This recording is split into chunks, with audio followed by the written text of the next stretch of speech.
ಅದು ದರ್ಶನ್ ಅವರ ಜೊತೆಯಲ್ಲಿ ದರ್ಶನ ಪಡೆಯೋದು ಇನ್ನೂ ವಿಶೇಷ ಅಂತ ಈ ಸಂದರ್ಭದಲ್ಲಿ ನಾವು ಹೇಳ್ತಾ ಇದ್ದೇವೆ. ಯಾಕೆಂತಂದ್ರೆ ರಾಯರನ್ನ ನಾವು ಎಲ್ಲಿ ಕಾಣಬೇಕು ಅಂತಂದ್ರೆ ರಾಘವೇಂದ್ರ ಸ್ವಾಮಿಗಳವರ ಸ್ತೋತ್ರದಲ್ಲಿ ಒಂದು ಮಾತನ್ನು ಹೇಳ್ತಾರೆ. ರಾಯರ ಮಹಿಮೆ ಒಂದು ಭಾಗ ಇರಲಿ, ರಾಯರ ಭಕ್ತರ ಮಹಿಮೆಯನ್ನ ಹೇಳುವಾಗ ರಾಯರ ಸ್ತೋತ್ರದಲ್ಲಿ ಒಂದು ಮಾತನ್ನು ಹೇಳ್ತಾರೆ.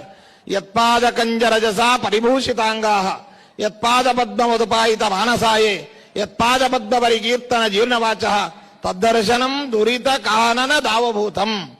ರಾಯರ ದರ್ಶನದಿಂದ ನಮ್ಮೆಲ್ಲ ಪಾಪ ಪರಿಹಾರ ಆಗೋದಿರ್ಲಿ, ಅದಿದ್ದೇ ಇದೆ, ಅದರ ಬಗ್ಗೆ ನಾವು ಹೇಳಬೇಕಾಗಿಲ್ಲ. ರಾಯರ ಭಕ್ತರನ್ನು ನೋಡಿದರೆ ನಮ್ಮ ಎಲ್ಲ ಪಾಪಗಳು ಪರಿಹಾರವಾಗತ್ತಂತೆ.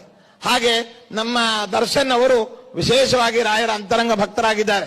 ಇಲ್ಲಿ ನೆರೆದಂತಹ ಎಲ್ಲ ಭಕ್ತರು ದರ್ಶನ್ ಅವರ ಮೂಲಕವಾಗಿ ರಾಯರ ದರ್ಶನವನ್ನು ಪಡಿತಾ ಇದ್ದೀರಾ. ಆದ್ದರಿಂದ ನಿಮಗೆ ರಾಯರ ವಿಶೇಷವಾದ ಅನುಗ್ರಹ ಎಂಬುದನ್ನ ಪ್ರತ್ಯೇಕ